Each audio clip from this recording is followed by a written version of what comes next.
Hey guys, what's going on? My name is Chris Manning, and as Kristen Wynn has let you guys know, myself and Robbie Grog are going to be running a mini helmet series. These are autographed mini helmets, and I wanted to post a little video to explain. I know most of you guys are card guys, so some of you may not know how helmet breaks go. In reality, they're mostly pretty similar to card breaks.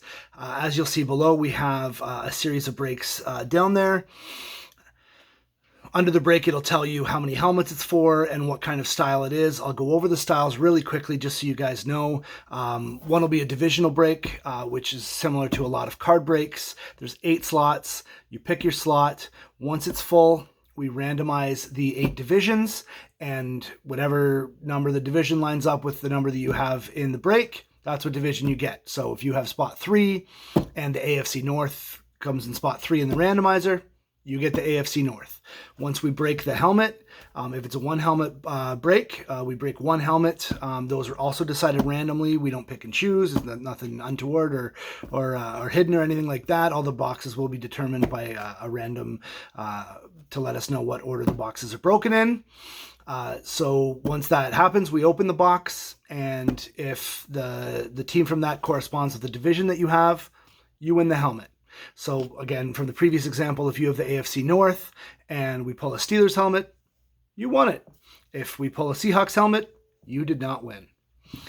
So we have divisional breaks, which are 8 spots, and based on the pricing is based on the box price. We have a divisional break that has 2 boxes. So 2 boxes will be broken, so you have 2 shots. Obviously, it's going to be twice as much per division.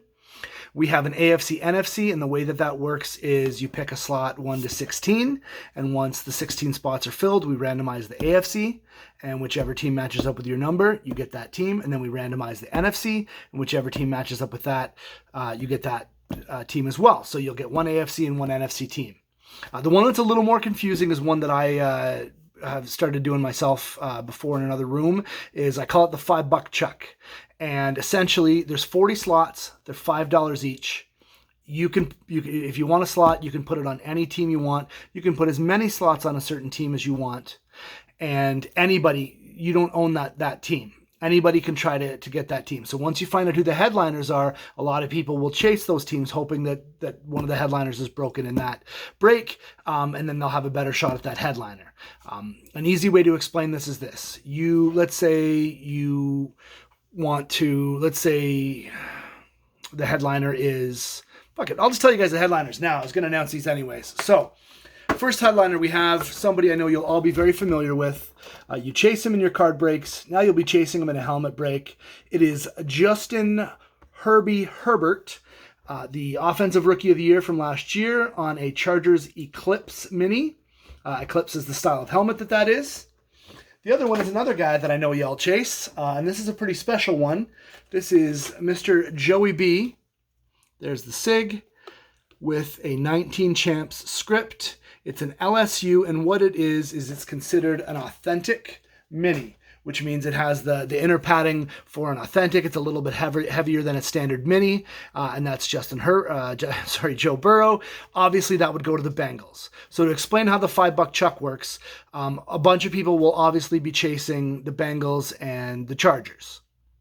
So you want to have a better chance. You say, okay, I'll take 3 slots for the Chargers. It's $15. Once we get to 40 slots, we don't oversell it. Once we get to 40 slots, it's closed. So there will be a bunch of teams that have a bunch of guys, and if that helmet is drawn, if one of the teams, let's say that Herbert comes up, everybody who has the Chargers is put into a randomizer, and we do the random like you normally would for a Raz, and whoever's at the top spot wins that helmet. If you're the only person with a team and that helmet comes up, you win it because there's nobody to go against. If it goes to a team that doesn't have anybody who's played, and that's happened before, every spot in the $5 chuck is randomized. So there'll be 40 spots randomized. And that's pretty much it. It's $5 a slot. You can buy as many or as few spots as you like. You can put them wherever you want. If you want to do 3 spots Bengals, 2 spots Chargers, and 1 spot Dolphins because you have good taste and you're a Dolphins fan, you can do that. And when the randomizer comes, you'll have 3 spots in the randomizer for if the Bengals helmet, if that Burrow comes up, you'll have 3 spots. So it gives you better odds than somebody who only has 1 spot, but it's still a chance. Like, you could put $15 into it on the Bengals and end up with nothing. If the Bengals aren't chosen, you end up with nothing. So it's all a gamble. It's a little more fun because your people can chase teams that they like and things like that. Those are the only 2 headliners we're going to announce right now. There are 2 more Fire headliners. I just don't like to announce them all because I like to have as much secrecy as possible. But out of the 10 helmets, 4 of them are absolute Fire headliners. We've got those 2. The other 2, I can tell you, are considered specialized helmets, which means they're not standard lids. And they're of 2 pretty impressive players that I think that you'll all definitely want to win. The other thing I want to tell you guys is that all 8 divisions are accounted for. So there is at least 1 helmet from all 8 divisions that is available out of the 10. Obviously, 2 divisions will be repeated. Obviously, we can't have all 32 teams represented because it's only a 10 helmet break. The break will go once all of the breaks are full. It's just easier to do it that way. It would be unfortunate if, say, we filled 1 or 2 breaks, we pulled some of the fillers that aren't, crazy headliners like that, but we got full value for them, and then you guys didn't.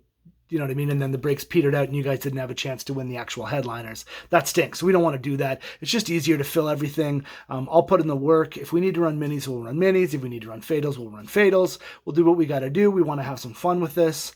And otherwise, guys, if you have any questions, just, hit me up, hit Robbie up.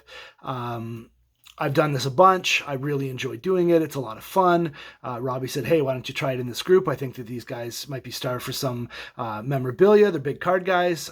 So yeah, like I said, if you guys have any questions, suggestions, anything like that, let me know. If you're unsure how any of this stuff works, let me know. Otherwise, guys, yeah, let's have some fun. Let's bust some helmets. Let's get some guys some sick lids. And that's about it. Thanks so much for listening, guys.